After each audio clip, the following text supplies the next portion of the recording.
Minasyaitonirrajim.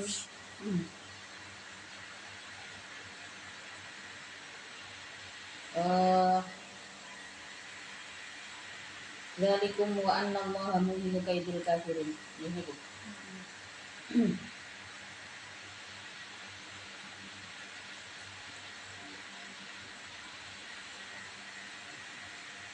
Waliyubliyal mu'minina. Waliyubliya dan tak ulang sedikit ya. Walakinnallaha rama waliyubliya dan karena menguji siapa Allah al-mu'minina pada orang-orang yang beriman minhu dari Allah balaan pada pemberian atau balak atau artinya pemberian hasanan yang baik, balak yang baik. Wa huwa adapun balaan hasanan itu al-ghanimatu harta jarahan, harta rampasan perang, al-ghanimah.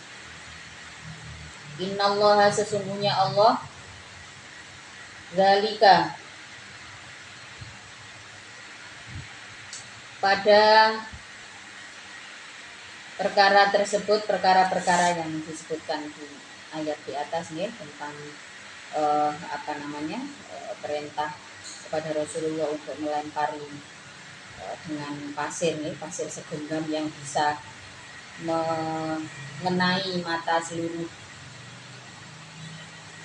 prajurit musuh gitu ya. Dalika pada perkara-perkara tersebut liyukbiro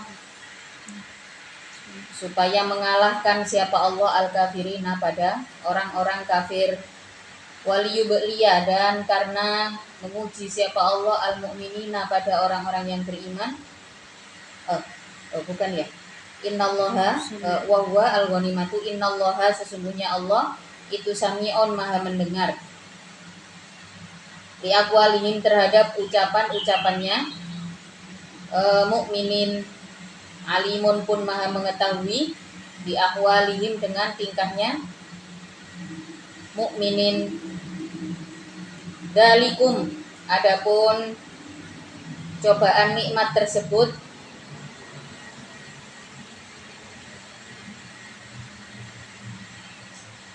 dalikum adapun cobaan nikmat tersebut al-abla'u yaitu cobaan nikmat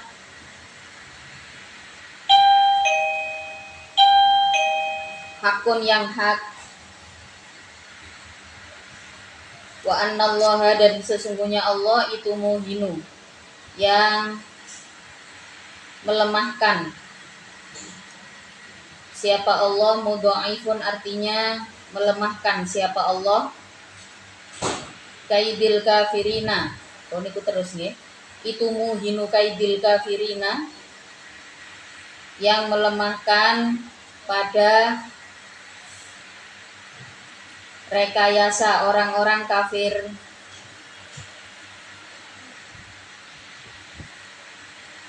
Yang melemahkan pada rekayasa orang-orang kafir. Intastaftihu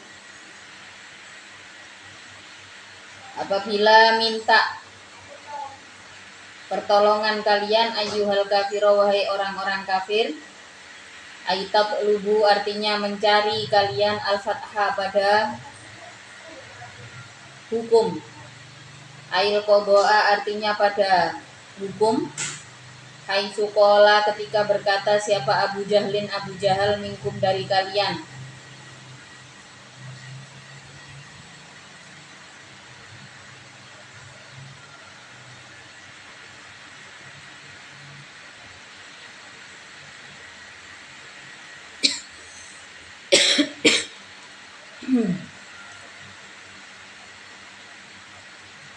Allahumma ya Allah ayyuna adapun mananya kami, adapun mana di antara kami itu kana ada.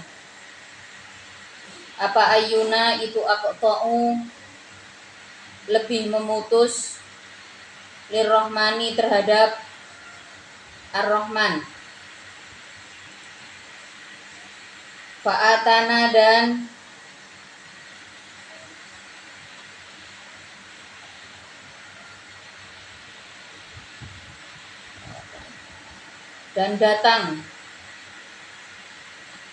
datang siapa ayunana pada kami bima dengan perkara la na'rifu yang tidak memahami kami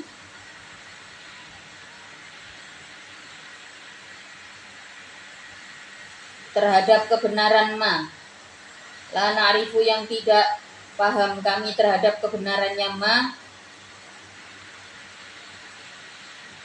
fa'ahnahu maka merusak Tuhan hu pada ayuna al-ghodata pada esok hari. Ai ahlik artinya merusak Tuhan hu pada ayuna.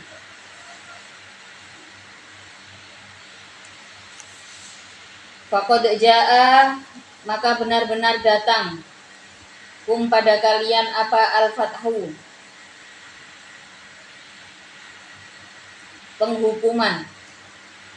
Apa al-fathu penghukuman, al-qada'u artinya hukum,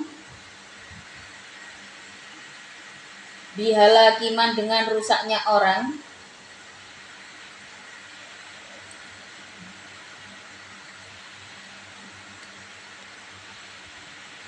huwa yang adapun man itu kadalika aqta'a lirrahman, wa huwa adapun man itu Abu Jahlin Abu Jahal.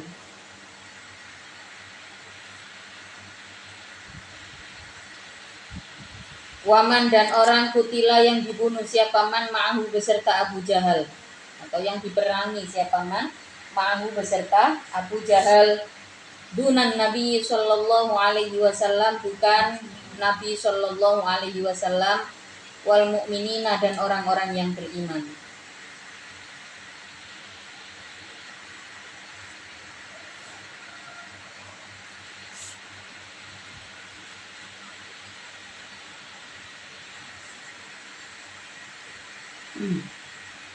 Tadi yang ada kalimat aqta'a lirrahmani apa lirrohimi punya kalian? Lirrohimi.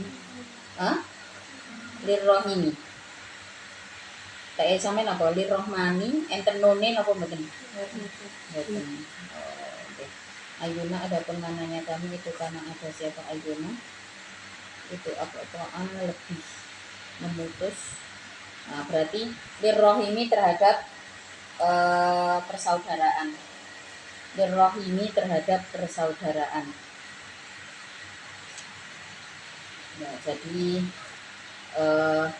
orang-orang kafir yang dipimpin oleh Abu Jahal ya merasa terdesak dengan defense atau perlawanan yang dilakukan oleh Rasulullah dan para pengikutnya, oleh Rasulullah dan mukminin dan orang-orang yang beriman. Di saat merasa terdesak, mereka berkata seakan-akan mereka yang terdesak dengan mengatakan ayuna kana aqta'a lirrohimi. Ya Allah, mana di antara kami yang mereka maksud adalah kafir Quraisy dan kelompoknya Rasulullah, siapa yang paling memutus persaudaraan di antara kami? Padahal awalnya mereka tidak yang memulai embargo ekonomi sistem. Jadi kalau melihat sejarah panjang bagaimana Rasulullah, perjuangan Rasulullah ya, itu tidak hanya tentang perlawanan yang kosong, tapi di situ memang ada perlawanan yang dilakukan oleh Rasulullah dan pengikutnya dikarenakan berbagai bentuk serangan, diawali dengan embargo ekonomi sistem. Ini yang mungkin sering saya sampaikan. Embargo ekonomi sistem ini adalah permulaan akal-akalan politik yang dilakukan oleh kafir Quraisy kepada Rasulullah. Embargo itu seperti apa sih? Diblokade. Jadi pada mulanya Rasulullah itu mendapatkan embargo ekonomi sistem, apa yang dilakukan? Pemutusan bahan-bahan sandang dan pangan kepada kelompok Bani Hashim. Jadi kafir Quraisy ini membuat akal-akalan bagaimana supaya pedagang-pedagang yang masuk ke kota Makkah ini sebelum hijrah ya, itu tidak menjual dagangannya kepada Bani Hashim. Bani Hashim adalah keluarga Rasulullah. Ini yang dimaksud dengan embargo ekonomi sistem, dipermainkan. Kalaupun mereka ngasih harus dengan harga yang tinggi, yang bisa dibilang bagaimana sebisa mungkin kaum Bani Hashim ini nggak dapat barang, gitu. Nggak bisa dagang, nggak dapat barang, gitu ya. Ini awal mula yang dilakukan, perlawanan yang dilakukan oleh kaum kafir Quraisy kepada Rasulullah. Jadi bukan asal perang-perang saja, nih, bukan perlawanan kosong, tapi memang di situ ada kelompok yang istilahnya apa nggih? Ada satu kegiatan rekayasa politik yang dilakukan oleh kaum kafir Quraisy kepada kelompoknya Rasulullah. Maka setelah berbagai tekanan-tekanan, kemudian turunlah perintah perang, ya. Dan pada saat umat Islam ini sudah menunjukkan defense atau perlawanan karena sudah semakin parah perlakuan kaum kafir Quraisy terhadap Rasulullah dan pengikutnya, ya mereka main bahasanya sekarang playing victim ya, ngadu sama Allah. Padahal katanya nggak percaya sama Allah kan, tapi ngadu sama Allah yang dijelaskan oleh mufasir di sini. Mereka bilang lah, ya ngadune nggak ambek Gusti Allah, ya ngadune sama antar mereka dan orang-orang Muslim dengan mengatakan ayyuna kana aqta'ulir rahim. Ayo, sopo di antara kita iki sing mutus silaturahim. Nah, cara bahasane wong kene koyo ngono. Siapa di antara kita yang mutus silaturahim? Padahal wa atana bima la na'rifu. Padahal kamu itu yang datang bawa ajaran yang kami nggak tahu sama sekali. Jadi orang playing victim itu biasanya kayak gitu nih. Pertama dia yang memutus, tapi dia yang menuduh orang lain. Kemudian yang kedua akan ada kepura-puraan, pura-pura nggak paham padahal nggak mau paham sebenarnya. Dan ini dilakukan oleh Abu Jahal dan kelompoknya. Maka mereka menuntut hukum supaya yang mendapatkan hukum bersalah itu adalah Rasulullah dan kelompoknya, padahal mereka duluan sing garai.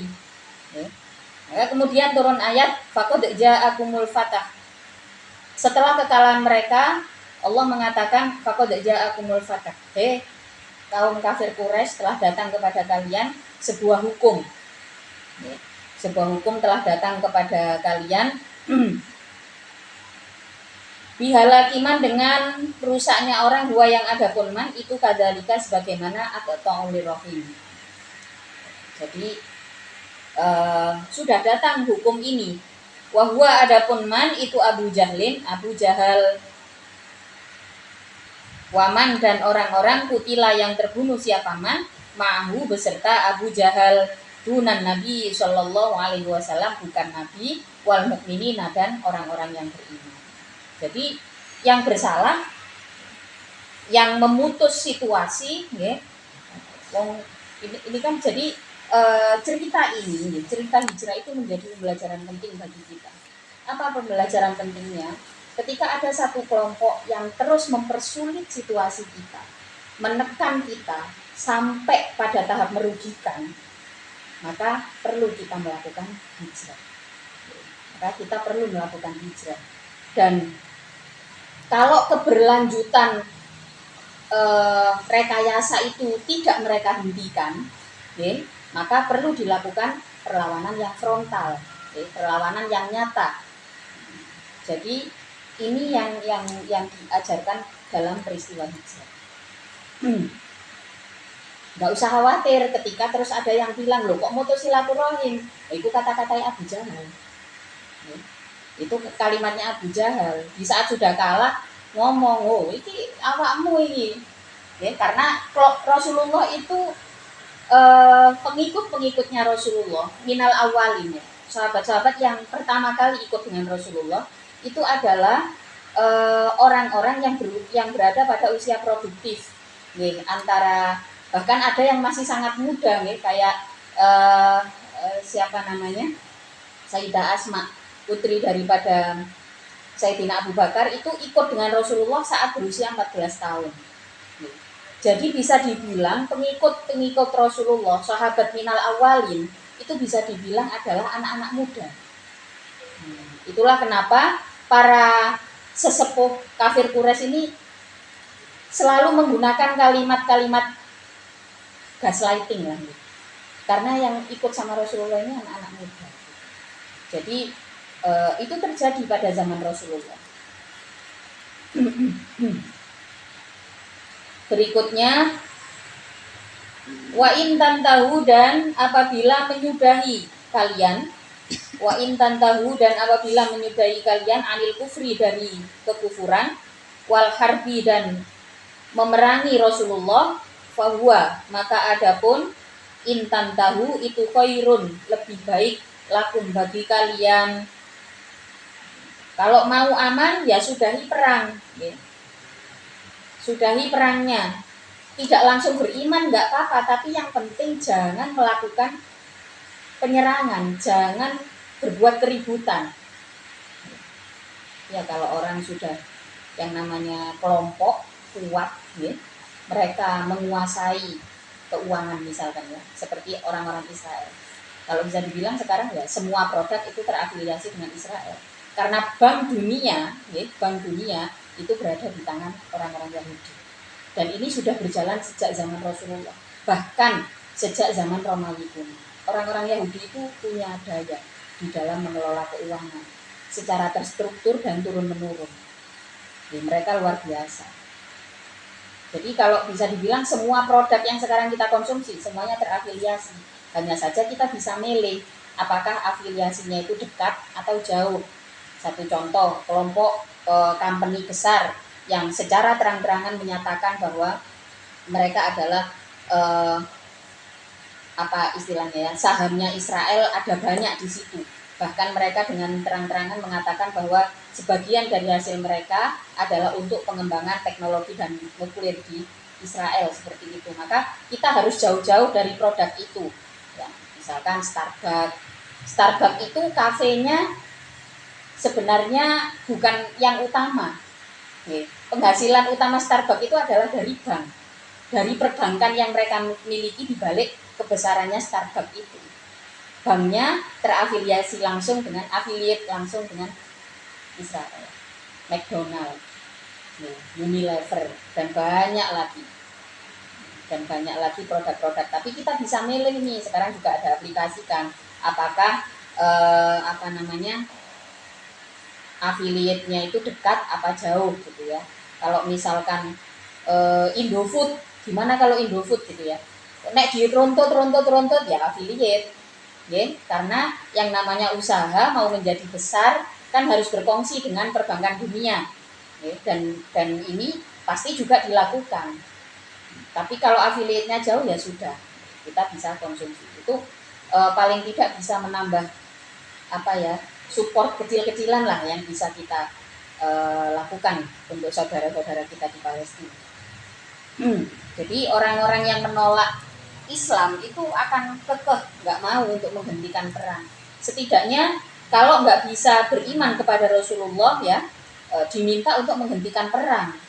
Bahwa khairun, mestinya itu lebih baik lakum, bagi kalian, wa in ta'udu, dan apabila mengulangi kalian liqitalin Nabi sallallahu alaihi wasallam, terhadap memerangi Nabi sallallahu alaihi wasallam, na'ud, maka akan mengulangi aku linasrihi, terhadap menolong Rasulullah alaikum, mengalahkan atas kalian. Baiknya kalian menghentikan penyerangan, itu akan lebih baik. Wa in ta'udu, dan kalau kalian mengulang, na'ud, maka lagi-lagi Allah akan menolong Rasulullah. Kejatuhan dinasti Islam itu sudah berulang berkali-kali. Kenapa global? Orang-orang global itu selalu punya misi untuk menjatuhkan orang-orang Islam, ya, selalu punya misi untuk menjatuhkan Islam. Nah, ini sejarahnya panjang. Sejarahnya panjang di mana Rasulullah itu menjadi nabi, menjadi seorang rasul, menjadi khalifah yang memimpin pergerakan sosial dan ekonomi di Arab pada saat itu, terutama di Yathrib atau di Madinah, sampai akhirnya pemerintahan beliau bisa besar dan merebut kembali kekuasaan dunia dari tangan orang-orang Romawi itu kurang dari 70 tahun. Kurang dari 70 tahun masa masa kekhalifahan, ya, masa politik Islam bisa menggulingkan kerajaan Romawi yang sudah ribuan tahun memimpin dunia. Maka pada saat itu berkembanglah Islam dengan pesat, berkembang, jatuh lagi, ya. Kemudian jatuh secara otomatis, Palestina juga jatuh, ya. Kemudian Al-Aqsa juga jatuh ke tangan yang tidak semestinya, begitu juga dengan kota Makkah, gitu, ya. Terus kemudian berjuang lagi, berhasil lagi oleh Sayyidina Umar, ya. Berjuang lagi, berhasil lagi oleh Muhammad Al-Fatih, sampai kemudian akhirnya Islam diruntuhkan. Yang terakhir kali berkuasa adalah Kesultanan Turki, ya. Ini kemudian diruntuhkan kembali, dan ya sampai saat ini, ya, perdamaian dibuat dan segala macam. Jadi Islam masih menjadi sasaran karena mereka ketakutan jika Islam yang kembali berkuasa. Maka apa yang bisa kita lakukan sebagai umat Islam, ya, jangan menghentikan diri untuk belajar. Udah, itu langkah yang paling ringan. Terus bertumbuh nih dengan ilmu-ilmu pengetahuan. Kalian kan perempuan, ya, nanti juga akan melahirkan anak-anak. Lah, anak-anak ini yang nantinya akan kalian bimbing menjadi generasi berikutnya, menjadi generasi yang mencintai ilmu pengetahuan, taat beragama. Kan pengennya kan seperti itu, ya, kita memiliki zuriyah yang sholihah, seperti itu. Jadi kembali lagi, wa in ta'udu na'ud, ini dijanjikan oleh Allah, ya. Jadi apapun yang dilakukan oleh orang kafir, mengulangi penyerangan, Allah akan menolong lagi orang-orang yang beriman. Walan tuhniya, dan tidak bisa menolak. Tadfa'u artinya menolak, angkum dari kalian, apa fi'atukum golongan kalian, jama'atukum artinya kelompok kalian, syai'an dengan apapun. Walau kasurat sekalipun banyak, wa in kasurat sekalipun banyak, apa fi'atukum sekalipun kelompok kalian banyak, Allah akan tetap memberikan pertolongan. Buktinya selalu Islam berusaha dijatuhkan, tapi dari tahun ke tahun juga terus bertumbuh, ya. Islam masih menjadi agama terbesar di dunia, agama dengan pemeluk taat terbesar di dunia. Kalau secara angka agama terbesar adalah Nasrani, ya. Itu terbesar nomor 1 di dunia. Kemudian yang kedua adalah Islam. Tapi pemeluk agama taat, ya, itu adalah agama Islam, masih dipegang oleh agama Islam. Datanya dari mana? Datanya dari pembaca kitab suci. Jadi agama Nasrani itu kelompoknya besar, ya, tapi sedikit yang masih membaca, apalagi berpegang pada kitab suci mereka. Sementara orang Islam, kita bisa lihat, ya, orang-orang Islam itu kalau dalam satu keluarga, misalkan di situ tergolong religi, tergolong pemegang agama yang cukup taat, gitu, ya, pasti masih pegang kewajiban-kewajiban yang harus dijalankan, membaca kitab suci, kemudian sholat 5 waktu. Jadi kalau secara pemeluknya, ya, kita nomor 2 orang Islam, tapi jumlah orang-orang yang taat beragama itu adanya di dalam agama Islam. Maka mudah-mudahan terus seperti ini ya, dan kita menjadi generasi yang yang masih akan terus berpegang teguh pada agama. Dari mulur kiamat keadaannya akan semakin membaik gitu ya. Berikutnya, wa innallaha, dan sesungguhnya Allah itu ma'al mu'minina, beserta orang-orang yang beriman. Dikasroni dengan kasroh keduanya, istiqnafan, karena menjadi permulaan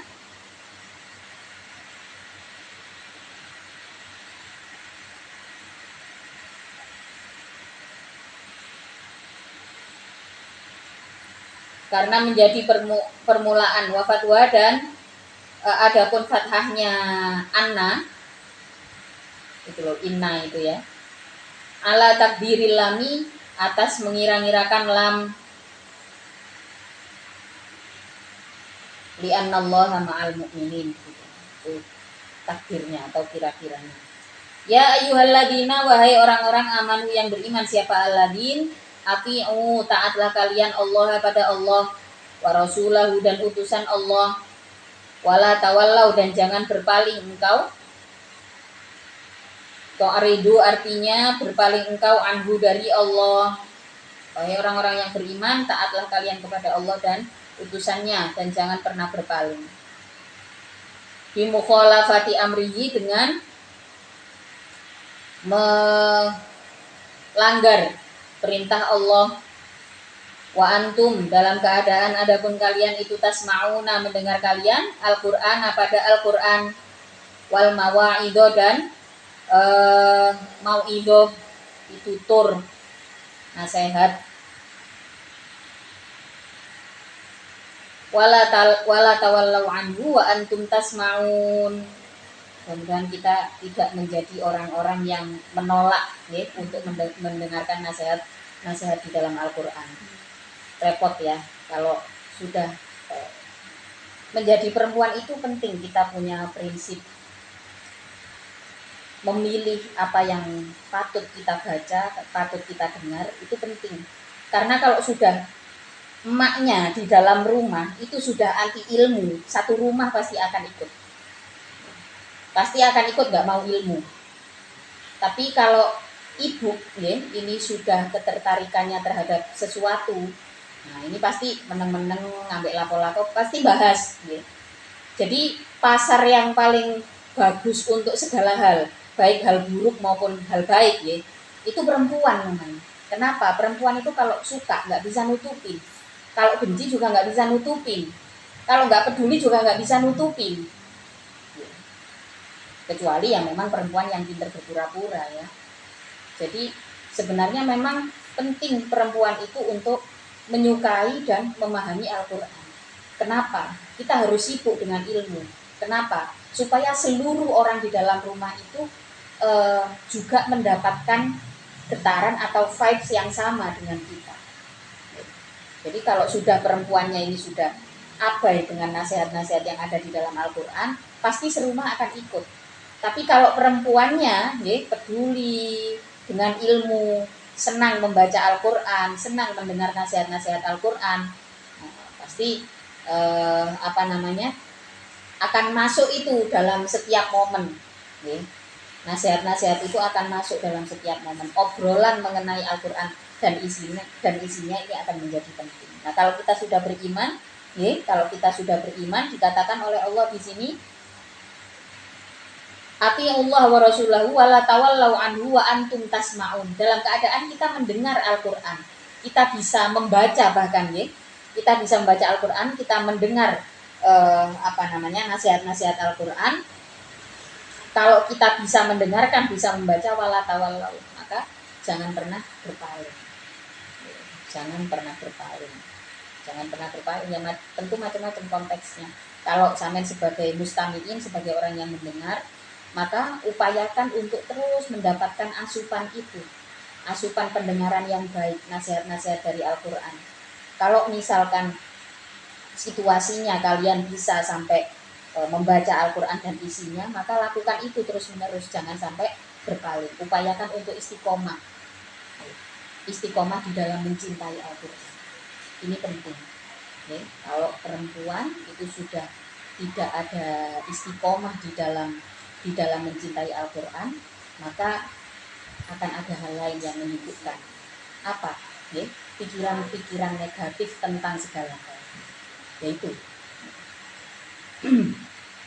jangan sampai berpaling dari nasihat-nasihat Al-Quran. Wala takunu, dan jangan ada kalian itu kalladina seperti orang-orang qalu yang berkata siapa alladin sami'na mendengar kami. Wahum adapun alladin itu la yasmauna tidak mau mendengar. Ngomongnya saya mau mendengarkan, tapi kalau ada kenyataan di hidupnya yang dioleh, ya, nah, itu kemudian menolak. Wahum la yasmaun, tapi sebenarnya mereka tidak mendengar. Sama tadabburin artinya dengan pendengaran yang sama tadabburin dengan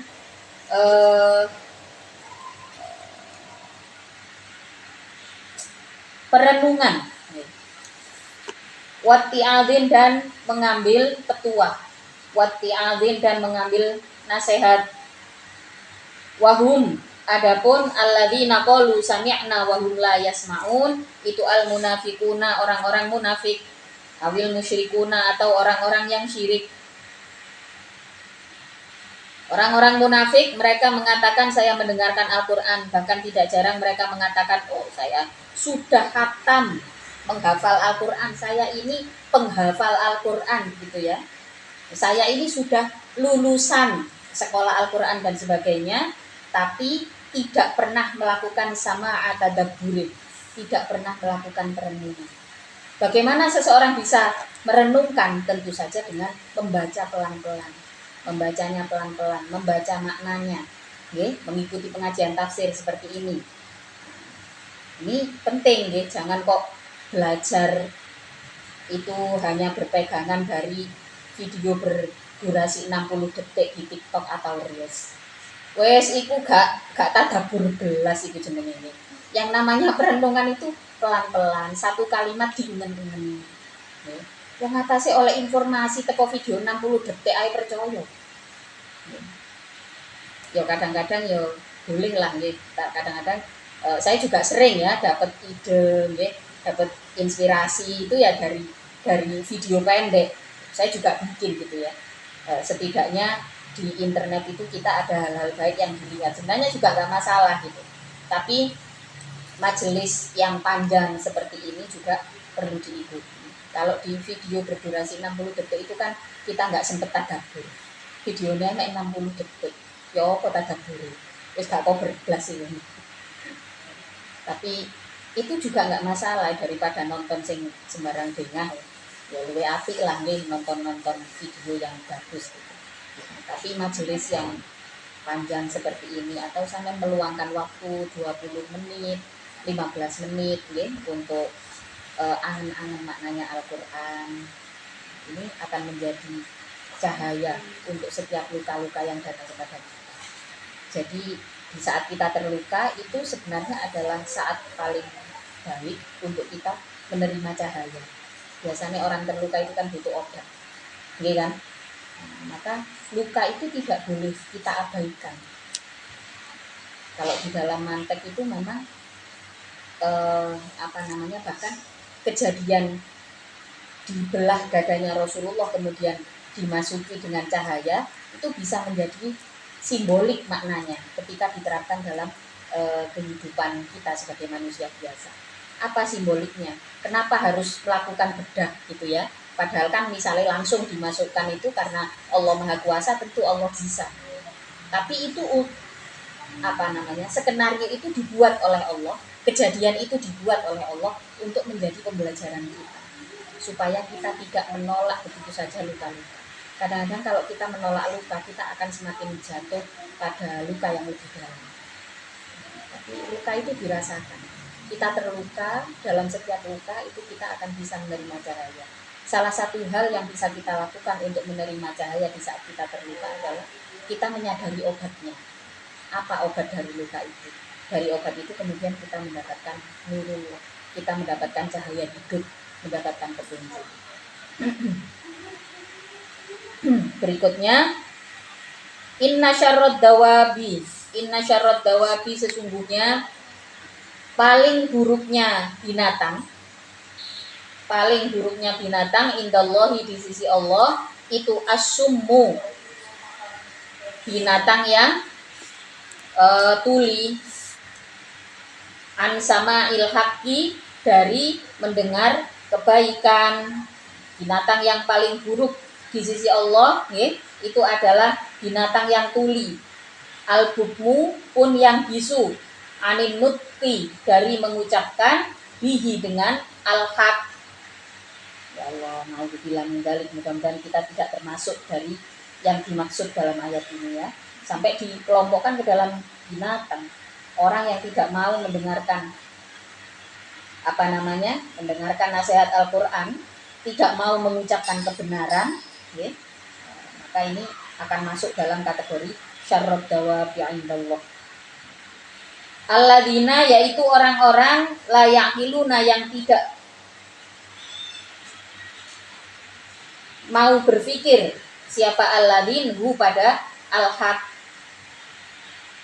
Walau alima, sekalipun tahu siapa Allah fihim di dalam alladzin khairon. Bukan sekalipun ya, walaunya di sini bukan sekalipun. Alladzina la yaqilun titik. Walau alima, dan apabila mengetahui siapa Allah fihim di dalam alladzin khairon, pada kebaikan, solahan artinya pada kebaikan, bisama ilhaqi, dengan mendengarkan perkara yang hak, la asma'a, maka akan memberi pendengaran